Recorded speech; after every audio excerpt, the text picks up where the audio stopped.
They Wound Like Worms by Naching T. Kassa. The following are missives taken from the Dead Letter Office in Portsmouth, England during the latter part of 1888. They were addressed to Beryl Middleton, wife of Arthur Middleton, Esher, Surrey. All letters were sent following the fire at Middleton Manor. 20th August, 1888. Dearest baby, I see her in dreams.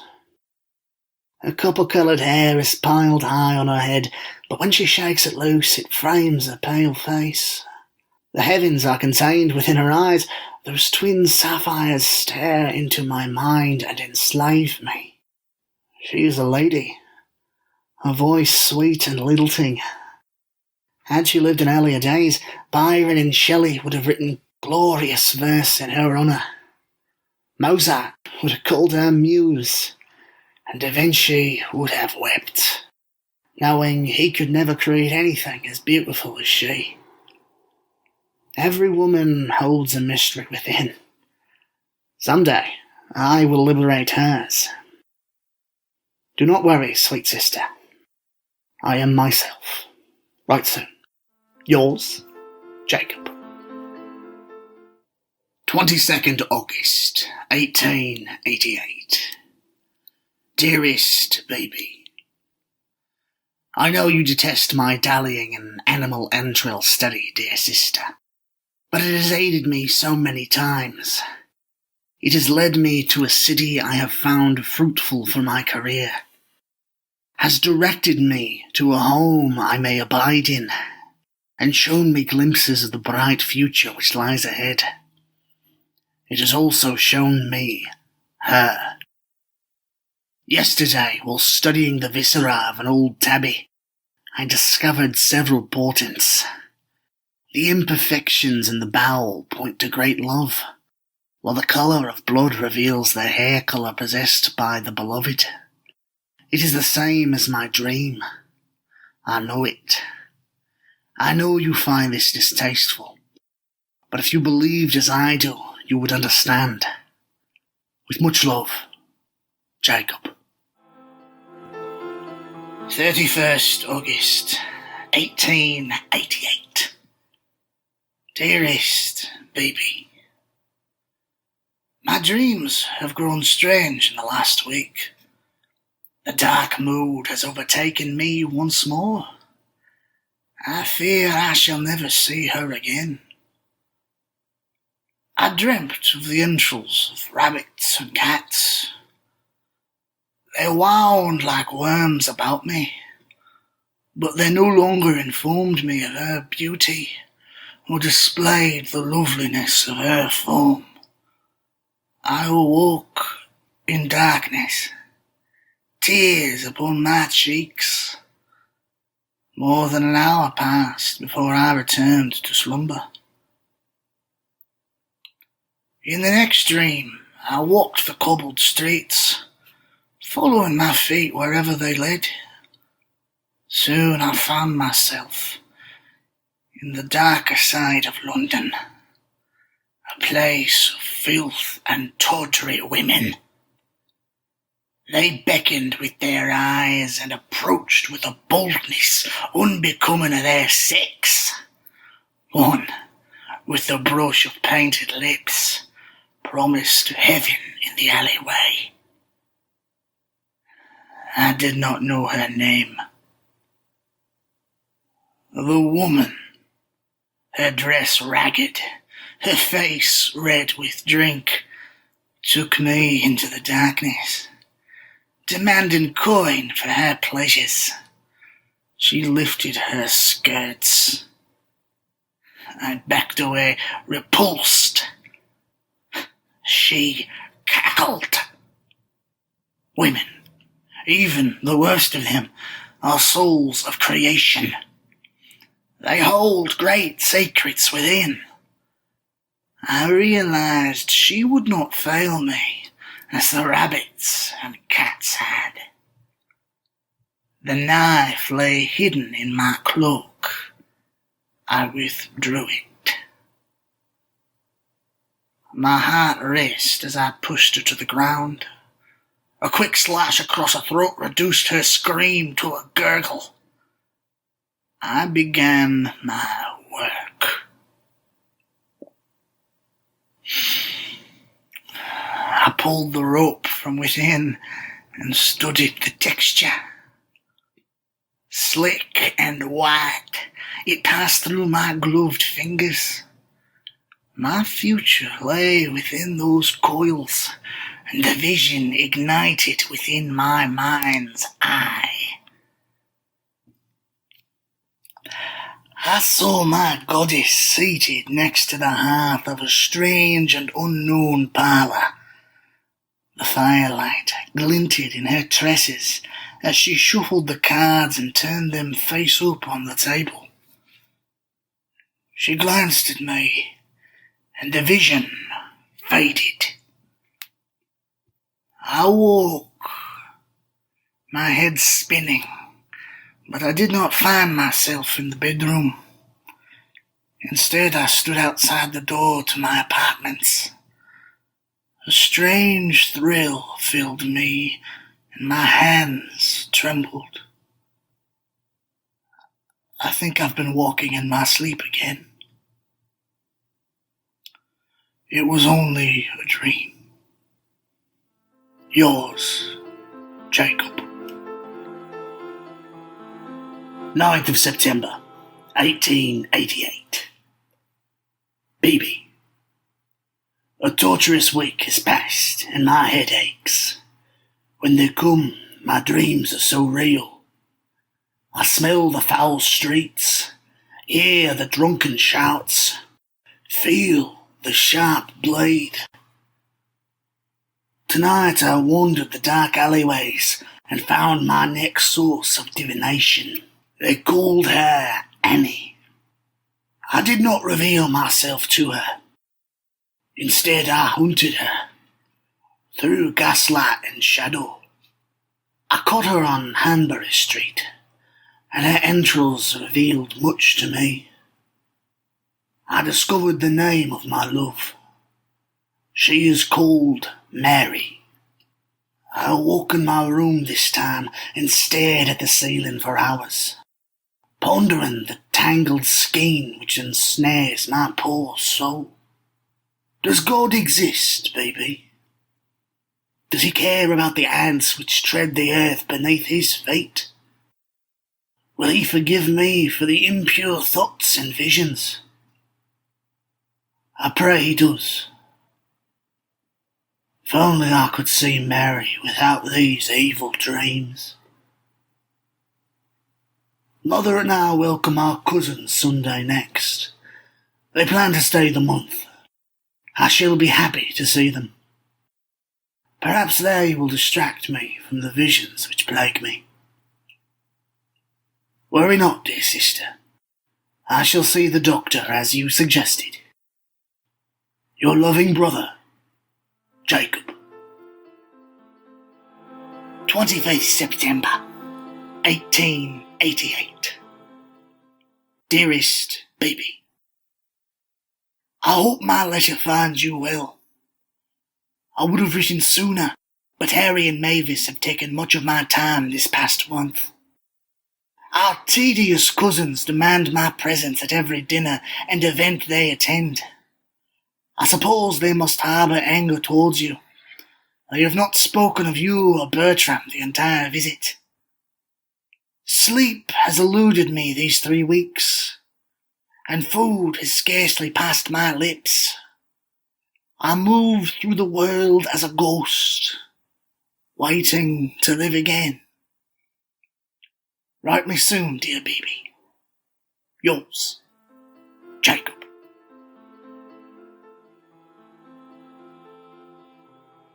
First of October, 1888.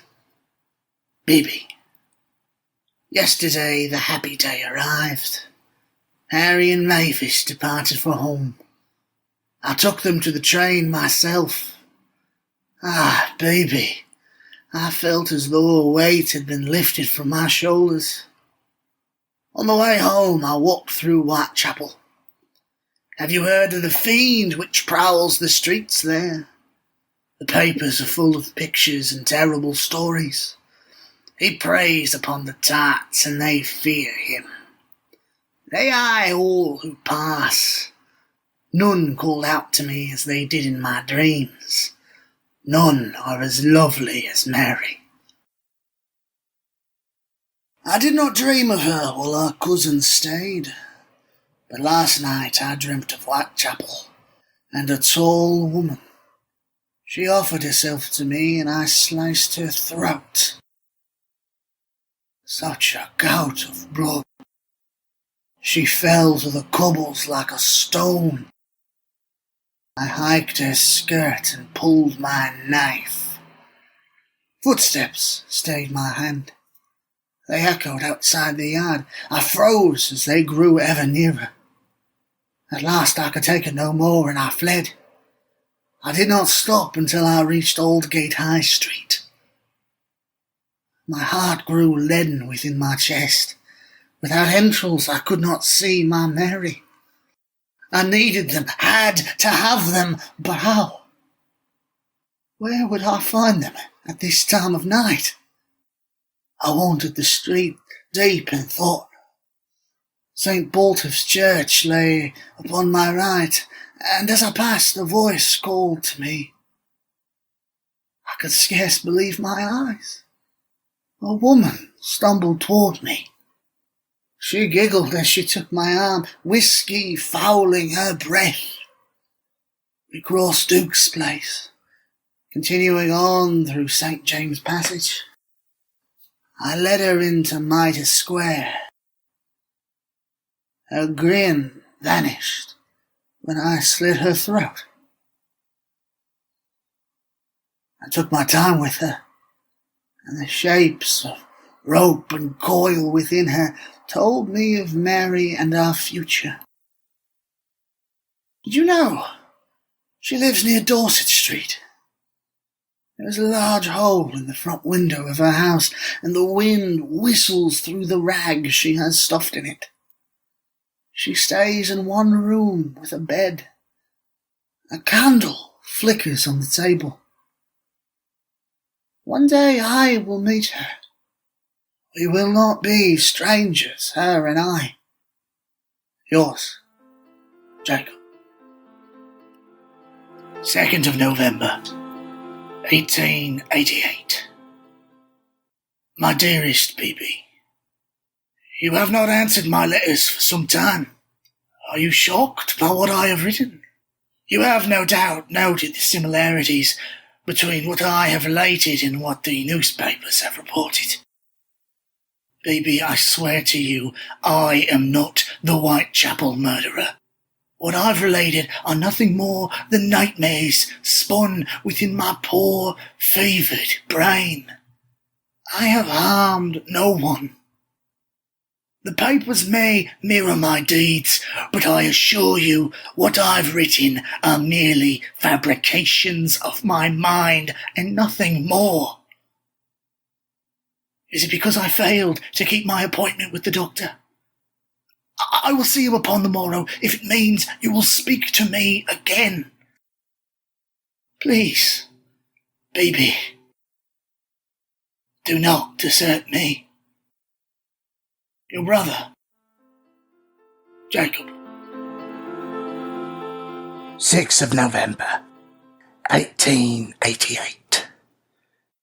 Bibi, I have found her at last.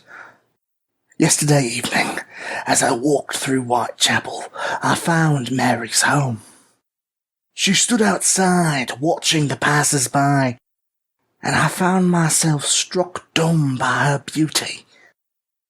I made subtle inquiries, and although the women smirked when I asked after her, they made it quite plain she is a lady, and pure as snow.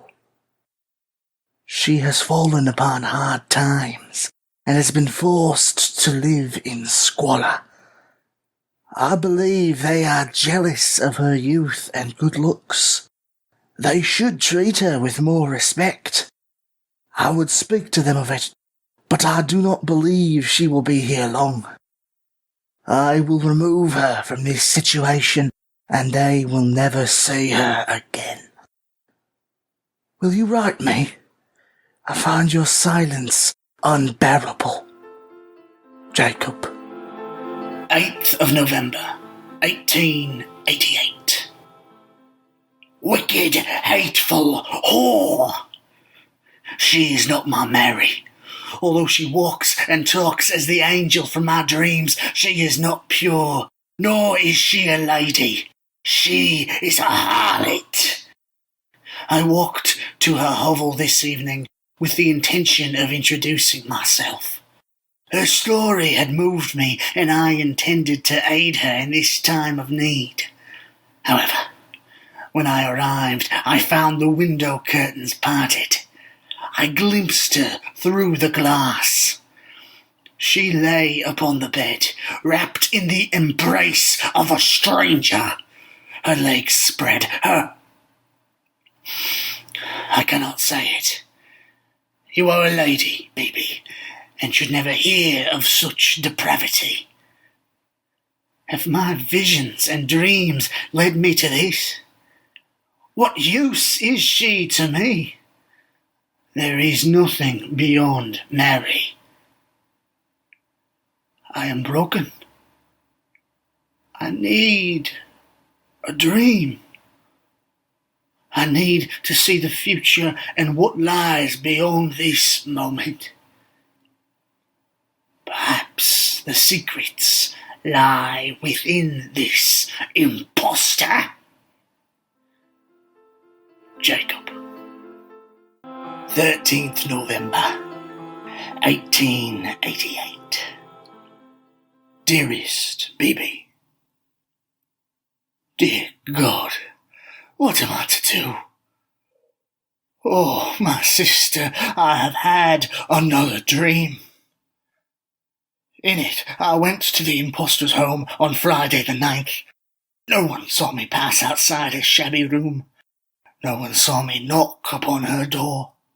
She greeted me with a smile and bade me enter. She did not ask my name. After she shut the door, she crossed to the bed and began to undress. So much flesh. It was more than I could bear. I pinned her to the bed, pulled out my knife, and ripped into her. The word murder died upon her lips when I slit her throat.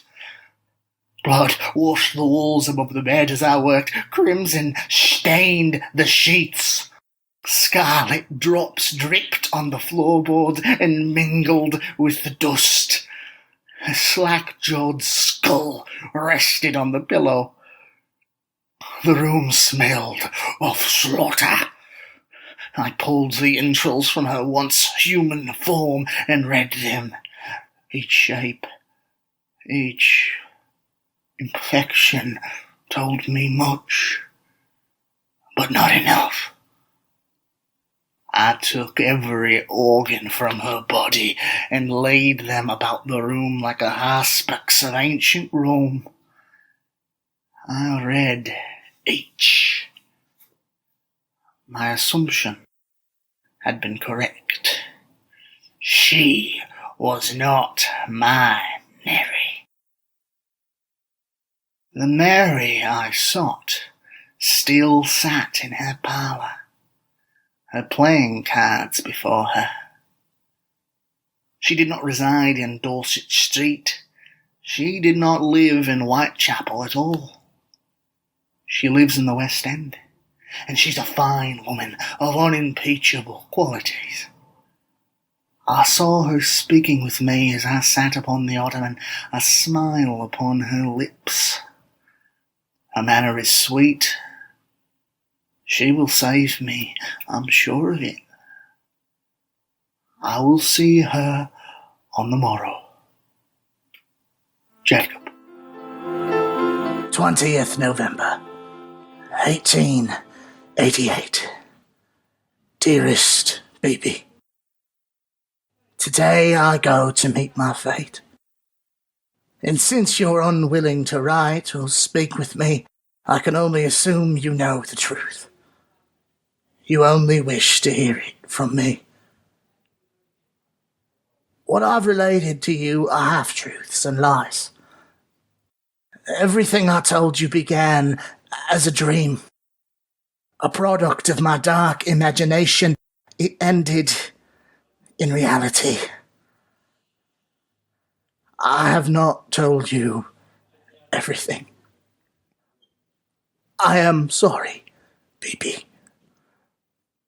My knife is unclean, my thoughts impure. The whores remind me of our mother. As long as I live, I shan't quit ripping them. Still, I must admit, they are good for something. The secrets of their viscera have led me to Mary. Have I told you I saw her yesterday? I went to her home. Her maid said she was expecting me and showed me into the parlor. And there she was, red hair and all.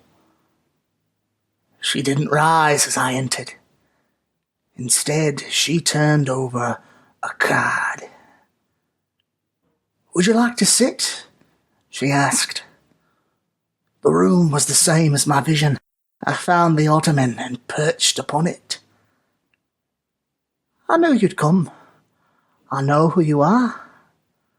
Her voice was soft and sweet. "Then you also know why I've come," I replied. She turned a card and set it on the table. The ace of spades lay before me. "You've come to learn my secrets. I will give you this." I gazed into her beautiful face. She raised the pistol, a delicate finger on the trigger. I moved too late. A window provided escape. I couldn't go home. It would break Mother's hearts if she had one. I suppose she does have one now. I left Mary Kelly's in her desk drawer. These are my last words, baby. The bullet is in my shoulder, and the wound is festering. There is no one to remove it. I don't think we shall see one another in the hereafter. After I have mailed this missive, I will take my own life. Know that I love you, sister. I have done all that needed doing. Mary's smile was worth the death she doomed me to. Jacob. Sir Arthur and Beryl Middleton passed away August 20th, 1888, in the fire which destroyed Middleton Manor. She never received Jacob's letters, never learned of his crimes or his descent into madness. Beryl Middleton knew her brother Jacob. She never knew Jack the Ripper. You've been listening to They Wound Like Worms by Naching T. Kassa, performed by Cedar George. Music by Valentine Wolf, featuring the song Softly Shall You Sleep from their album Elegiac Repose. To find out more about their music, go to valentinewolf.com.